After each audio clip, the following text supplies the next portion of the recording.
엄마는 항상 자기가 옳다고 생각하지만 사실 엄마는 돈 버는 방법에 대해 아무것도 모르는 고집불통일 뿐이야. 부자 만들기. 당신은 내 곰을 밟아서 부자가 되었군요. 대은망덕, 당신은 이 집에서 신부가 될 자격이 없다. 평생을 매달아온 수원에서는 구멍가게다 자란이었고 가족을 위해 노력했던 세월의 증거였다.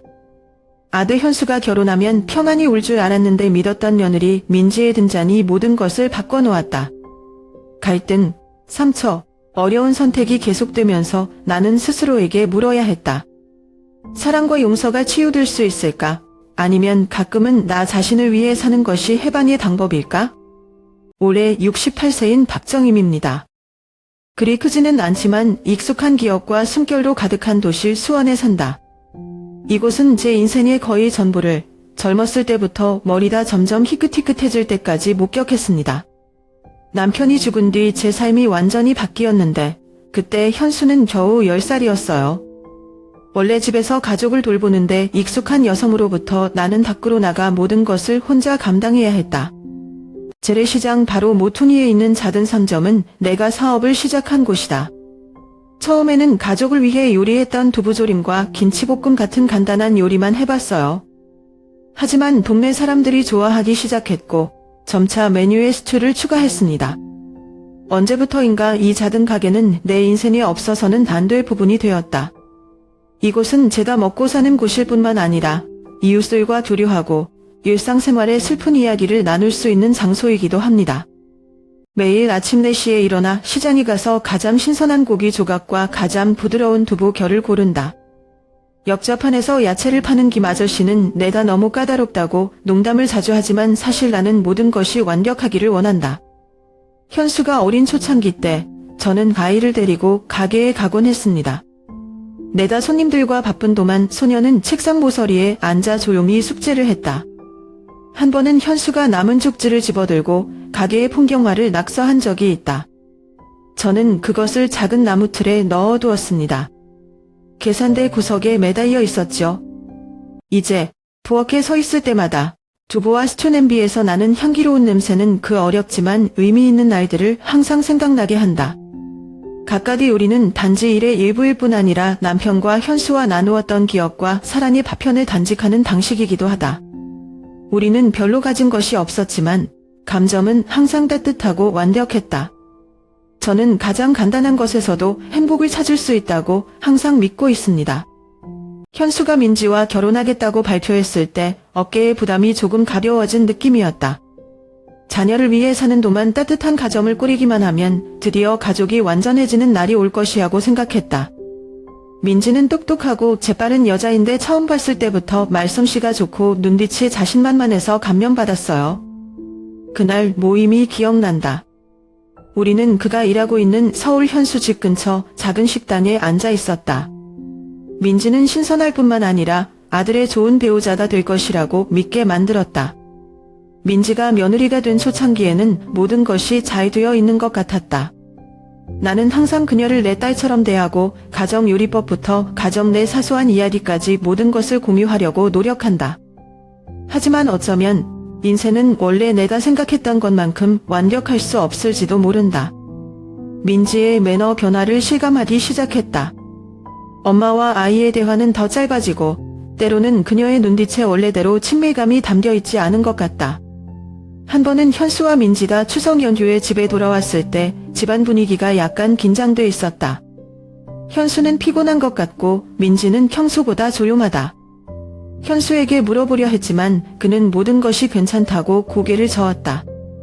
그날 저녁 나는 방에서 부부싸움의 소리를 들었다. 내용은 알 수 없지만 민지의 가혹한 말과 현수의 참는 침묵은 밤새 뒤척이게 한다. 몇 주 후에 민지가 가게에서 저를 보러 왔어요.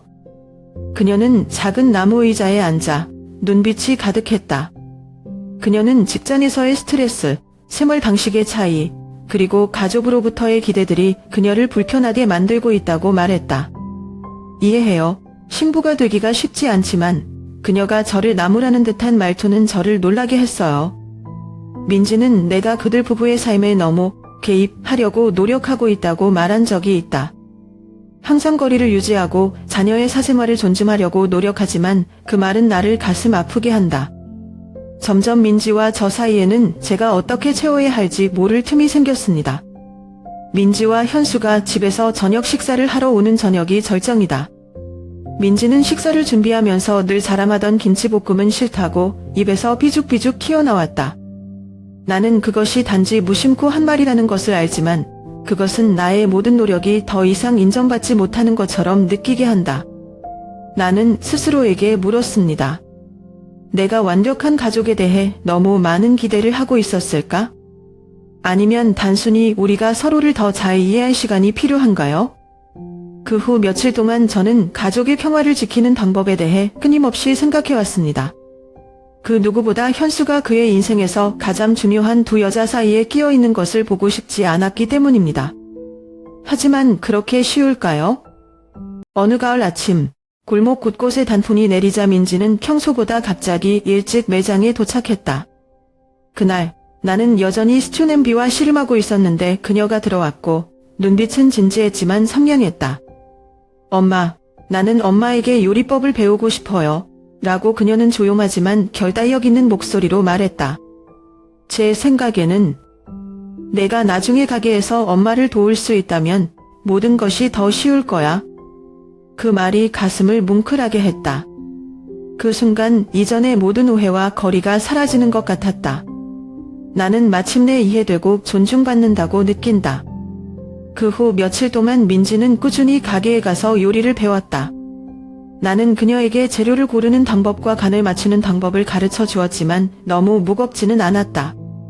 민지는 빨리 배워서 음식 하나하나를 꼼꼼하게 작은 수첩에 적어 넣었다. 저는 며느리들이 열심히 일하는 모습을 보면서 뿌듯했고 결국 그녀가 단순한 음식이 아니라 추억, 가족의 일부라는 이런 음식들의 가치를 알게 됐다고 생각했습니다. 하지만 점점 이상한 조짐이 보이기 시작했습니다. 한 번은 제다 재고 조사를 하던 중 두부조림 쇼핑을 자주 하던 정모부 단골 손님이 민지가 가게 메뉴를 바꾸겠다고 얘기했다고 합니다. 그녀는 새로운 음식이 더 시의적절하고 더 많은 젊은 손님들을 끌어들일 것이라고 말했습니다. 라고 정삼촌은 웃었지만 그 말은 저를 놀라게 했습니다. 저는 민지 씨한테 이런 얘기를 들은 적이 없어요. 그날 저녁 온 가족이 앉아서 식사를 할 때 나는 민지에게 이 계획에 대해 부드럽게 물었다. 그녀는 그저 무관심하게 대답했다. 저는 그것이 더 나은 단연이라고 생각해요. 엄마, 전통 음식이 손님들의 발목을 잡을 수 있을까요? 민지의 말이 칼처럼 가슴을 찔렀다.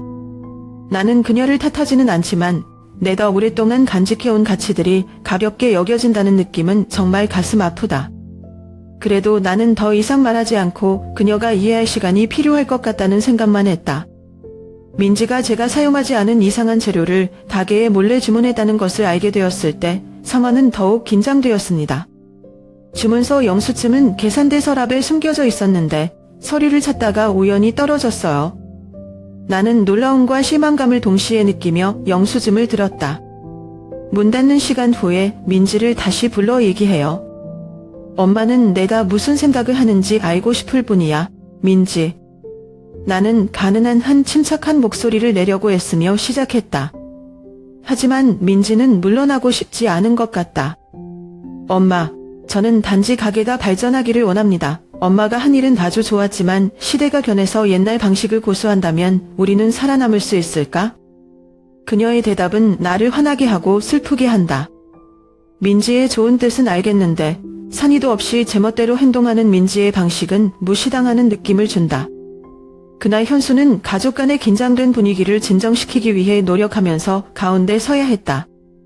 하지만 알고 보니 민지의 말끝이 아직 우리 사이에 매달려 있어 마치 잦은 균열이 생기기 시작한 것 같았다.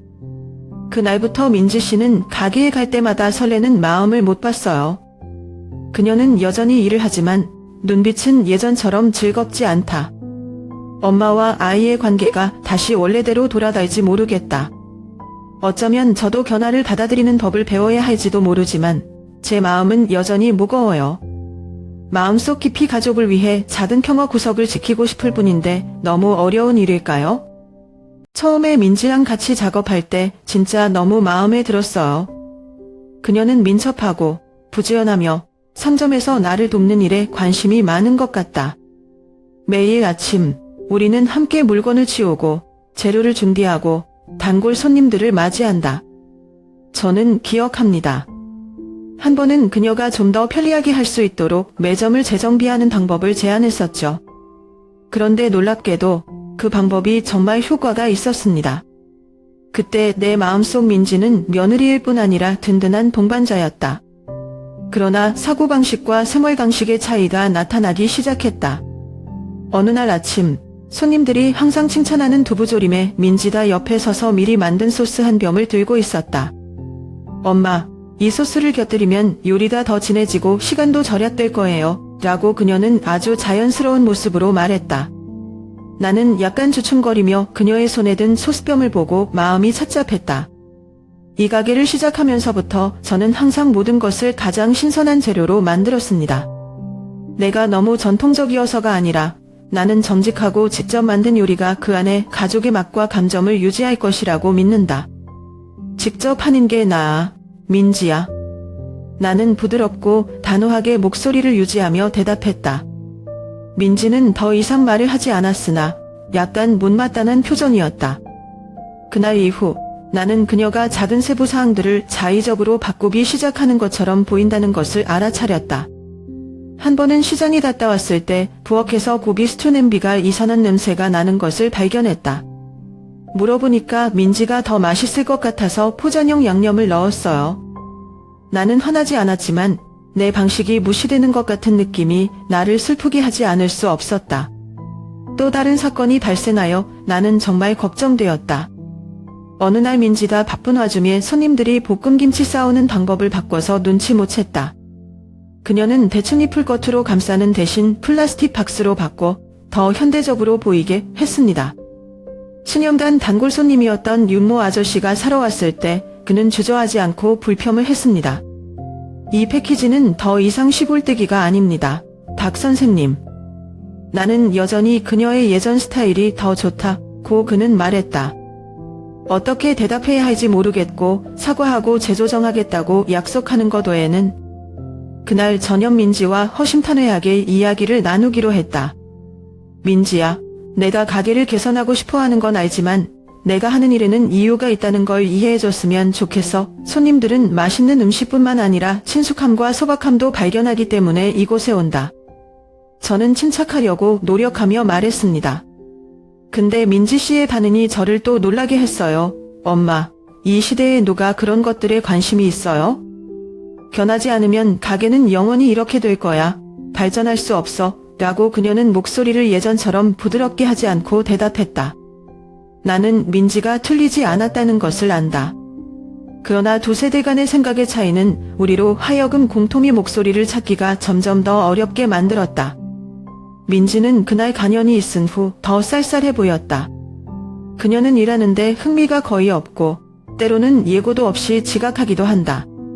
현수 역시 모녀 간의 긴장감을 눈치채고 있지만 화해할 방법을 모르는 것 같다. 엄마, 그녀에게 시간을 좀 더 주세요. 라고 현수 씨는 제게 말했지만 저는 이런 차이를 메우기에 충분한 시간이 있을까요? 한 번은 김치를 볶아 자주 사먹는 서 할머니의 단골 손님이 나에게 요즘 피곤해? 저는 가게가 예전 같지 않다고 생각해요. 그 질문은 저를 많은 생각을 하게 했습니다. 민지의 변덕스러운 바람과 오랫동안 간직해온 가치 사이에서 균형을 어떻게 맞춰야 할지 모르겠다. 이대로 가다가는 가게뿐 아니라 가족들까지 다칠까봐 두려울 뿐이다. 어느 겨울 오후 눈이 지붕을 하얗게 덮기 시작했을 때 민지는 저를 놀라게 하는 제안을 했습니다.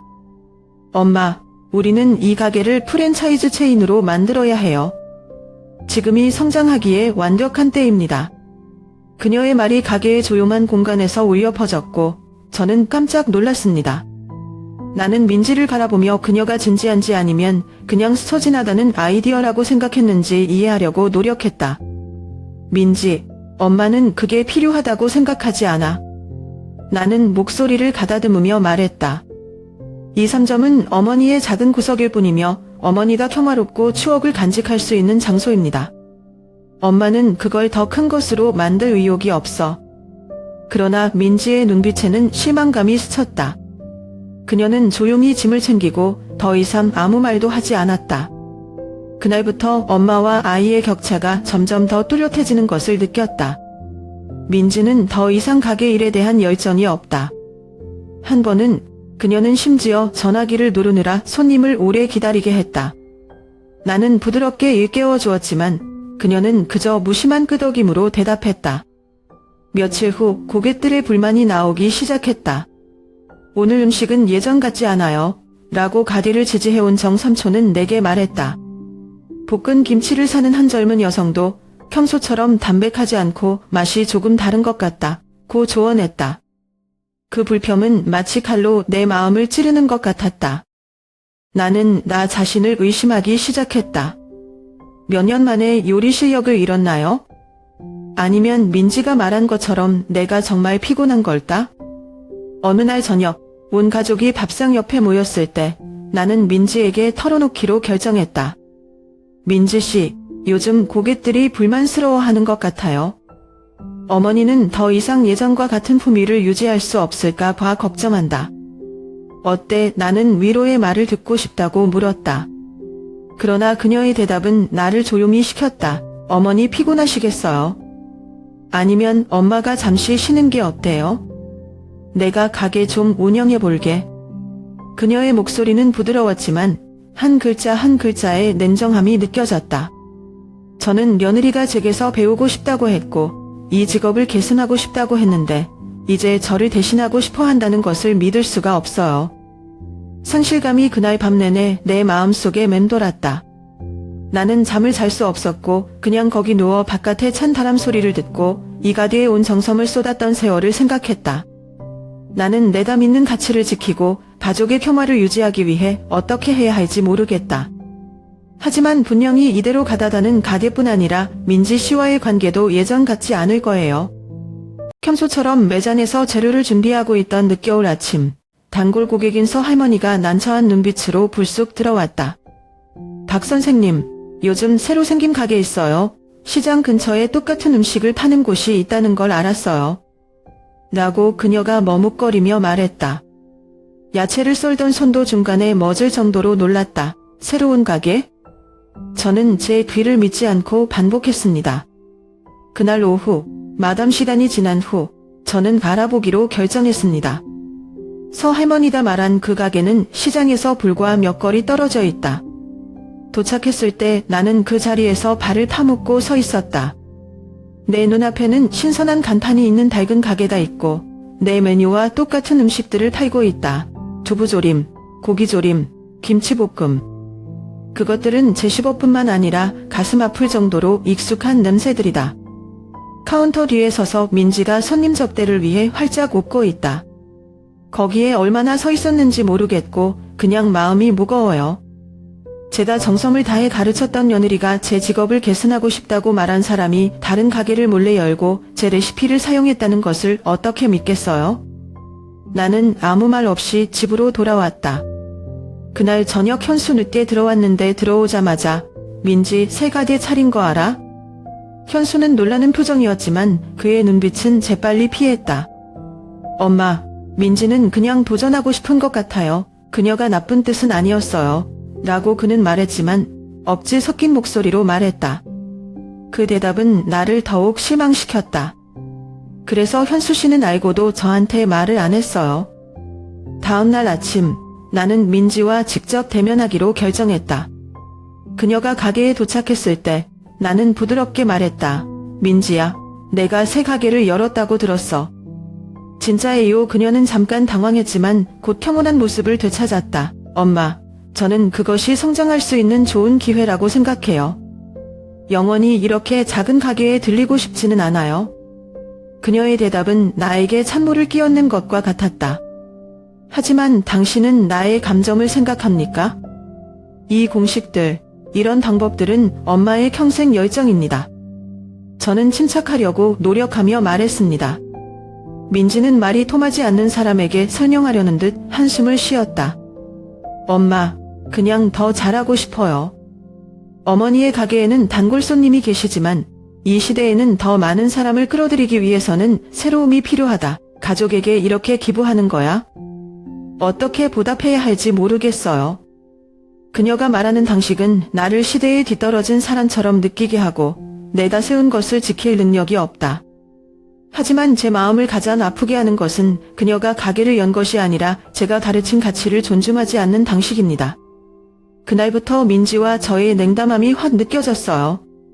그녀의 가게는 손님을 끌기 시작했고 나는 내 단골들이 나에게 오는 대신 그곳에 들르는 것을 여러 번 보았다.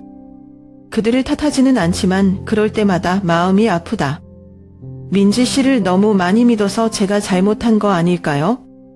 아니면 주변의 모든 것이 변하고 있는 동안 내가 오래된 가치를 고수하는 것이 잘못된 것일까요? 바람은 아직 차갑지만 첫 햇살이 흐르던 이른 봄 아침, 민지와 마주보기로 했다. 나는 두꺼운 외투를 입고 현수가 선물했던 모직 모자를 쓰고 그녀의 새 가게로 곧장 걸어갔다. 나는 실망과 상처가 나를 그렇게 갉아먹게 내버려 둘 수 없다. 내가 도착했을 때 민지는 카운터 뒤에 서서 바쁘게 손님을 맞이하고 있었다. 가게가 덜 붐빌 때까지 기다렸다가 들어왔는데 눈빛은 단호했지만 마음은 무거웠다. 민지라고 제가 부르자 목소리가 낮아졌습니다. 그녀는 돌아서서 약간 놀랐지만 재빨리 숨겼다. 어머니 무슨 일로 오셨어요? 라고 그녀가 천연덕스러운 표정을 지으며 물었다. 나는 빙빙 돌리지 않고 솔직하게 말했다. 이 음식들이 나의 열정이라는 것을 알고 있니? 모든 요리, 모든 레시피는 어머니가 열심히 지은 면연이다. 어떻게 감히 어머니와 상의도 없이 그들과 함께 사업을 할 수 있습니까? 민지는 나를 보고 잠시 침묵을 지키다가 엷게 웃었다. 그 미소는 나를 마치 한 칼에 찔린 것처럼 만들었다. 엄마, 지금은 비즈니스 시대예요. 빠른 사람이 이기는 거예요. 엄마는 작은 가게 하나만으로도 손님들을 영원히 붙잡을 수 있다고 생각하세요. 나도 가족이 있어 미래를 걱정해야 해. 그 말들은 나를 벙어리로 만들었다. 한 단어 내뱉는 말에는 사과도 미안함도 없고 모두 냉정한 해석뿐이다. 내 가족도 나의 일부야. 라고 내가 떨리는 목소리로 말했다. 하지만 당신이 하는 방식은 어머니에게 상처만 주는 것이 아니라 집안 내력에도 금이 갔어요. 내 감정에 대해 생각해 본 적 있어요? 아니면 자기 이익에만 관심이 있어요? 그녀는 마치 이야기를 이해하지 못하는 사람과 대화하는 것처럼 한숨을 쉬었다. 엄마, 저는 엄마를 다치게 하고 싶지 않지만 엄마도 이해해야 해요. 엄마가 하는 당식은 이미 낡았다. 내가 변하지 않으면 엄마와 나 둘 다 뒤처질 거야. 나는 내 모든 말이 무의미하다고 느꼈다. 내가 소중히 여기는 가치와 민지의 야망 사이에서 두 세대의 차이는 이제 무너질 수 없는 격이다. 마음이 무겁고 현수를 어떻게 상대해야 할지 몰라 가게를 나섰다. 그날 저녁, 나는 작은 부엌에 앉아 끓어오르는 스토브 위에 스튜 냄비를 바라보았다. 좋은 냄새는 여느 해처럼 익숙하지만 내 마음은 더 이상 평화롭지 않다. 저는 제 가장 큰 버팀목이었던 남편을 생각하며 조용히 물었습니다. 만약 당신이 살아있다면 이런 일이 일어날까? 눈물이 조용히 흘러내렸고 음식 냄비에서 솟아오르는 뜨거운 증기에 섞였고 저는 누구와 함께 나누어야 할지 몰랐습니다. 다음 날 나는 지인으로부터 민지가 그녀의 가게를 소셜미디어에 광고하기 시작했다는 소식을 들었다. 화려하게 편집된 사진들, 새로운 손님들의 칭찬은 내 마음을 더욱 아프게 만들었다. 제 작은 가게는 이제 민지가 만든 현대적 물건의 후광에 가려진 과거의 그림자처럼 보입니다. 저는 제가 변화를 받아들이지 않은 것이 잘못이었는지 아니면 민지가 가족의 가치를 잊어버린 것이 잘못이었는지 궁금했습니다. 하지만 그 답이 무엇이든 간에 저는 한 가지 확실한 것을 알고 있습니다. 저와 그녀의 관계는 결코 예전 같지 않을 것입니다. 내가 집에 돌아왔을 때 날은 이미 어둑어둑해졌다. 거리 내내 어떤 일이 있어도 오래된 격과 어린 현수와 함께한 추억으로 위안을 받는 익숙한 집에서 평화를 찾고 싶을 뿐이다. 그런데 문을 열었을 때 현수가 거기 서 있었고 그의 얼굴은 어두워졌고 눈빛은 짜증이 가득했다. 엄마가 민지 가게에 왔지? 그는 내가 눈먼지로 뒤덮인 코트를 벗을 때까지 기다리지 않고 즉시 물었다. 나는 침착하고 부드럽게 대답하려고 노력했습니다. 나는 단지 그와 명확하게 이야기하고 싶을 뿐입니다.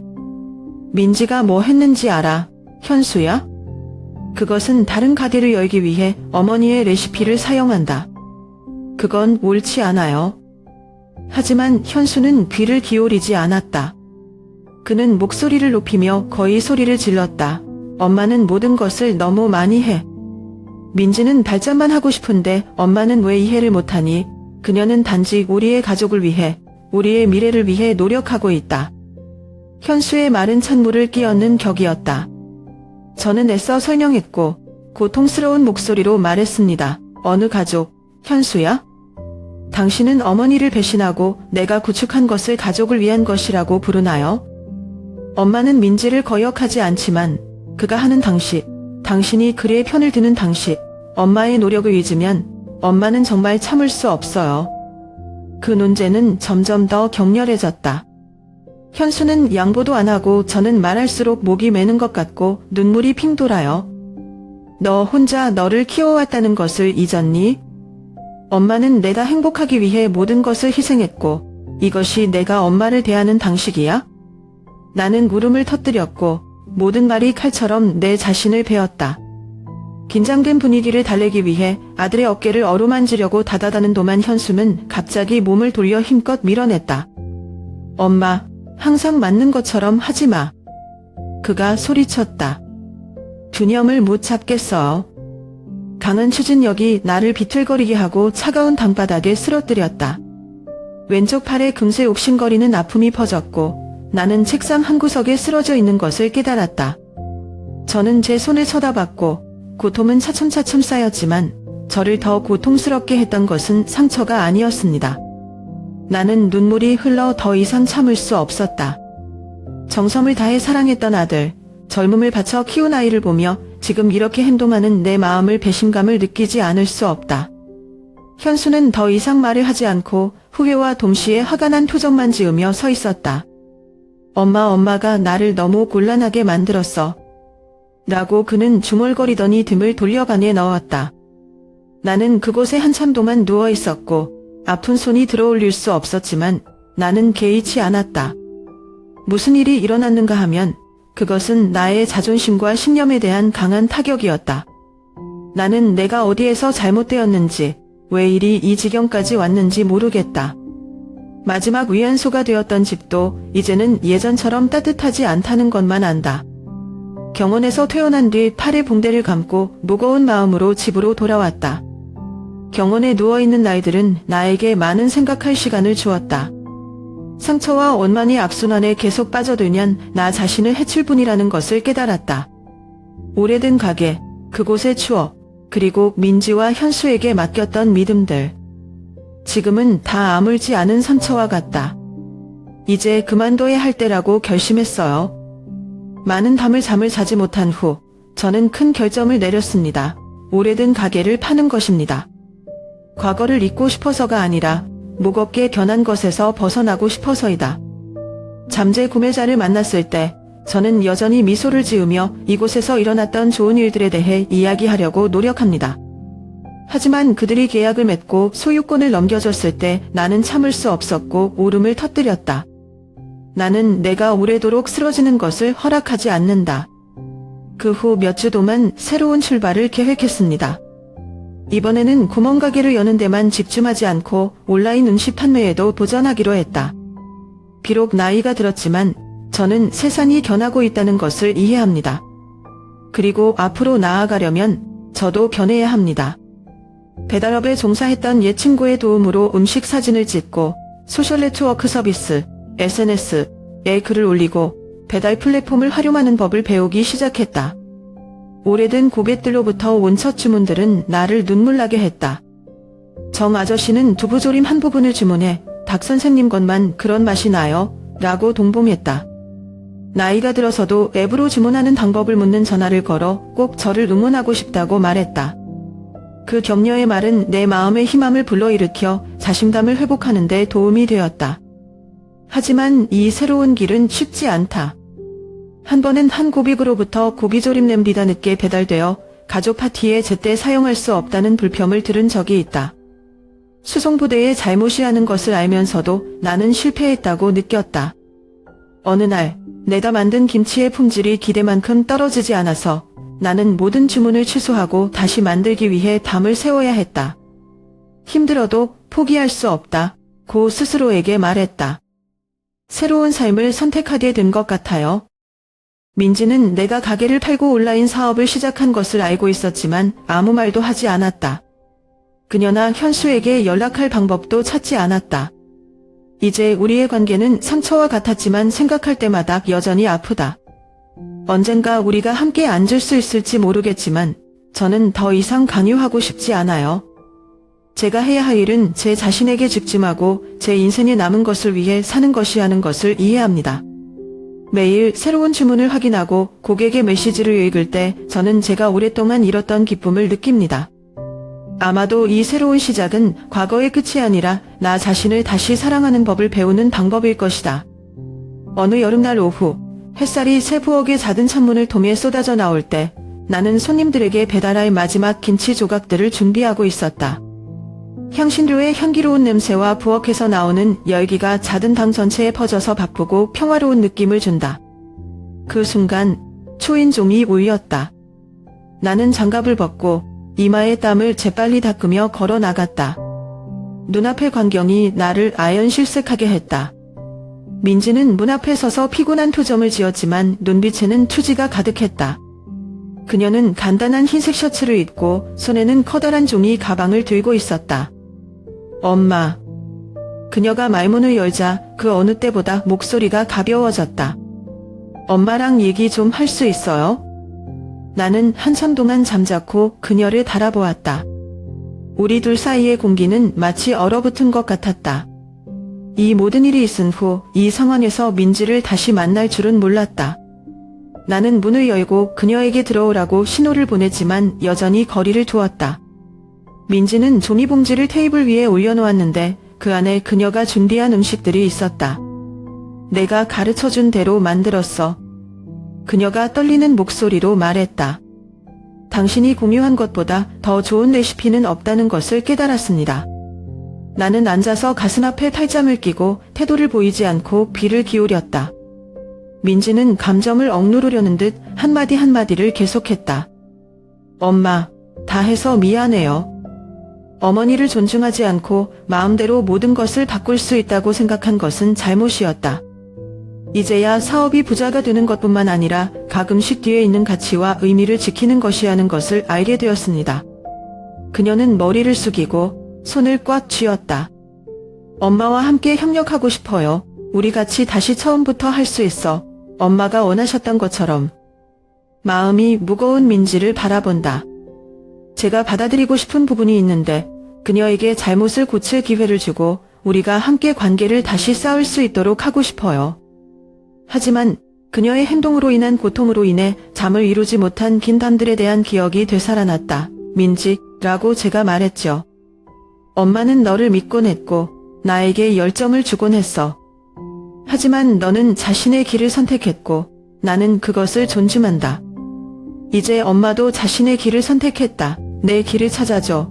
내가 엄마에게 말했던 것처럼. 민지는 고개를 들었고 그녀의 눈은 젖어 있었지만 감히 눈물을 흘리지 못했다.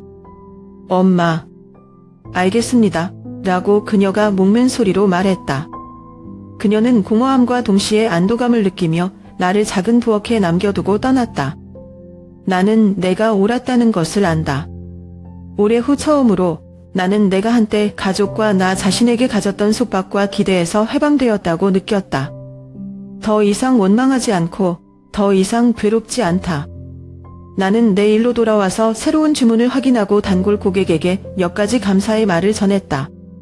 저는 제 여전히 아직 멀었다는 것을 알지만 적어도 저는 제 결정에서 평화를 찾았습니다. 그해 가을 수원동 거리 곳곳에 단통이 떨어졌을 때 나의 작은 식당은 그 어느 때보다 붐볐다.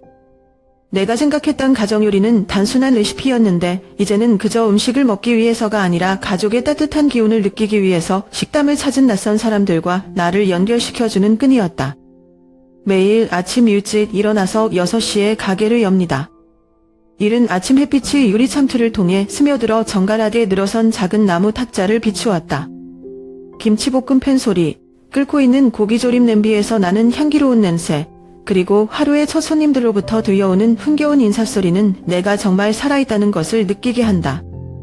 어느 날 나이든 단골 손님인 윤 아저씨가 정원에서 사과 한 봉지를 들고 왔다. 박 선생님, 맛있는 식사 감사합니다. 라고 진심이 담긴 목소리로 그가 말했다. 당신의 음식은 어머니가 항상 이런 요리를 하셨던 어린 시절을 생각나게 합니다. 그 말을 듣고 저는 고개를 숙여 감사했지만 마음은 기쁨으로 가득 찼습니다. 점차 단골뿐만 아니라 새로운 사람들도 찾아왔다. 어느 날 한 젊은 부부가 어린 아들을 데리고 가게에 들어왔다. 소녀는 수줍어 보였지만 어머니가 카운터로 안내되어 두부조림을 보자 눈이 번쩍 뜨였다. 엄마, 나 이거 먹어볼래? 라고 그가 흥분한 목소리로 말했다. 식사를 마친 후 그들의 가족은 저에게 다가왔고 젊은 어머니는 미소를 지었습니다. 언니, 당신의 요리는 특별해요. 가족끼리 밥 먹는 기분이다. 이런 순간들이 제게 깨달은 것은 요리의 힘은 복잡하거나 괴팍한 것이 아니라 요리하는 사람의 감정이라는 것입니다. 그것이 제가 제 자신에 대한 믿음을 되찾게 해주었습니다. 가장 단순한 방법으로라도 제 삶에 가치를 부여할 수 있다는 믿음을요. 그러나 길이 항상 순탄한 것은 아니다. 어느 날 러시아어 시간에 한식 깨기, 그날 제 스튜가 평소처럼 충분히 부드럽지 않다고 불평했습니다. 그 불평은 나로 하여금 걱정을 떨쳐버리게 했지만 낮담하는 대신 재빨리 조리법을 확인하고 조절했다. 그날 저녁 저는 윤 삼촌에게 전화를 걸어 환절기에 고기가 가장 맛있게 저장되는 방법에 대해 더 많은 경험을 물어보았습니다. 그 조심스러움이야말로 제가 이해하는데 도움이 되는 것입니다. 품질을 유지하는 것은 단지 임무가 아니라 저를 지지해준 사람들에게 감사를 표하는 방법이라는 것입니다. 과거의 아픈 교훈도 잊지 않았다. 민지나 현수에 대해 누군가 물어보면 나는 더 이상 설명하지 않고 살짝 웃기만 한다. 우리 사이의 모든 것이 아직 치유되지 않았지만 원망이나 미련이 나를 더 힘들게 할 뿐이라는 것을 안다. 나는 현재를 위해 살기로 선택했고 그것은 나에게 훨씬 더 안도감을 주었다. 어느 날 저녁 식당이 문을 닫은 후 나는 잦은 탁자 옆에 앉아 유리창 너머로 번지는 가로등을 바라보았다.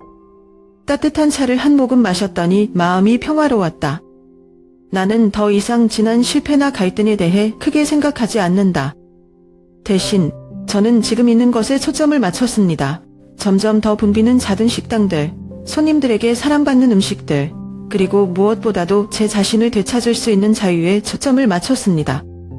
인생에서 자신을 믿고 진정으로 사랑하는 것을 위해 사는 것보다 더 소중한 것은 없다는 것을 이해한다. 소박하지만 사랑이 가득한 가정식들이 저를 구할 뿐만 아니라 제가 생각하지 못했던 방식으로 저를 세상과 연결시켜 주었어요. 저는 그것으로 충분합니다. 어느 겨울 저녁, 가게 앞에 거리를 하얗게 뒤덮은 눈이 내리는 날, 나는 내 조용한 집의 작은 불 옆에 앉았다. 활활 타오르는 불빛이 연로한 얼굴과 세월 따라 인화된 주름을 비추었다. 내 손은 오래된 요리 레시피를 기록한 수첩을 들고 있었고 한 페이지 한 페이지가 시간 때문에 누렇게 변했지만 모든 글은 나에게 지나간 삶을 상기시켜주는 것처럼 여전히 선명하다. 머릿속에 끝없는 질문이 떠올랐습니다. 당신이 나라면 현수와 민지를 용서할 수 있겠습니까? 아니면 당신만의 삶을 살기로 선택하겠어요? 이 질문은 몇 달 동안 저를 따라다녔습니다. 마치 떨쳐버릴 수 없는 그림자처럼요. 현수의 실망스러운 눈빛, 민지가 새로 생긴 가게 문 앞에 서는 지친 표정을 떠올렸다. 그들은 내 인생에서 뗄래야 뗄 수 없는 부분이었지만 지금은 우리 사이의 거리가 너무 넓어서 내가 치유할 수 있을지 모르겠다. 나는 사랑이 가장 중요한 것이라고 생각했다. 그러나 내가 받은 상처에 직면했을 때 나는 스스로에게 이렇게 물었다. 용서가 그렇게 쉬운가? 현수의 신랄한 말, 민지의 이기심, 그리고 그들이 내 삶에 남긴 외로움까지. 모든 것이 나를 망설이게 한다. 용서는 모든 것을 무시하는 것을 의미할까요? 아니면 그저 자신이 평화를 찾을 수 있는 방법일 뿐일까요? 어느 날 내가 점심을 준비하던 중 갑자기 전화가 울렸다. 제가 화면을 봤는데 현수 번호였어요. 나는 가슴이 내려앉았다. 그날 싸움 이후로 오랫동안 그는 나에게 연락하지 않았다. 나는 수화기를 들었지만 내려놓았다. 나는 허드나서 전화를 받을 용기가 나지 않았고 오래된 감정이 돌아와서 방금 재건한 삶을 혼란스럽게 할까봐 두려웠기 때문이다. 그날 저녁 저는 몇 년 전에 포기한 습관인 일기를 쓰기 위해 앉아 있었습니다. 아픔, 실망, 현수와 민지와의 좋은 추억도 다 적었어요. 현수가 어렸을 때 작은 주방에서 귤을 싸매고 음식 하나하나를 물어본 기억이 난다. 저도 민지를 처음 만났을 때 그녀의 자신감과 열정이 저를 믿고 사랑하게 했던 기억이 납니다. 그 기억들은 사라지지 않았다. 아무리 멀리 떨어져 있어도. 사랑과 용서, 저는 스스로에게 말했습니다. 아마도 내가 그들을 위해 하는 일이 아니라 내가 스스로 하는 일일 것이다. 만약 제가 원한을 계속 품고 있다면 제 삶은 과거에 갇혀 있을 것입니다. 하지만 용서한다면 나는 내 자신의 가치를 잃고 있는 것일까? 어느 날 편지함을 열었을 때 현수에게서 온 편지 한 통을 보았다. 그 안에는 손으로 쓴 편지가 들어 있었습니다. 평소에는 하지 않던 일이었죠. 엄마, 미안해요. 제가 엄마를 속상하게 한 거 알아요. 그리고 엄마가 즉시 용서해 주시길 바라지 않아요. 하지만 엄마는 나에게 다시 시작할 기회를 줄 수 있나요? 엄마 보고 싶어요. 라고 쓴 낙서가 제 눈을 따끔하게 만들었습니다. 나는 앉아서 손에 든 편지를 보고 마음이 무거웠다. 다시 마음을 열 수 있을지 모르겠어요. 하지만 용서하든 말든 그 결정은 내 마음의 평화에서 내려져야 한다는 것을 깨달았다.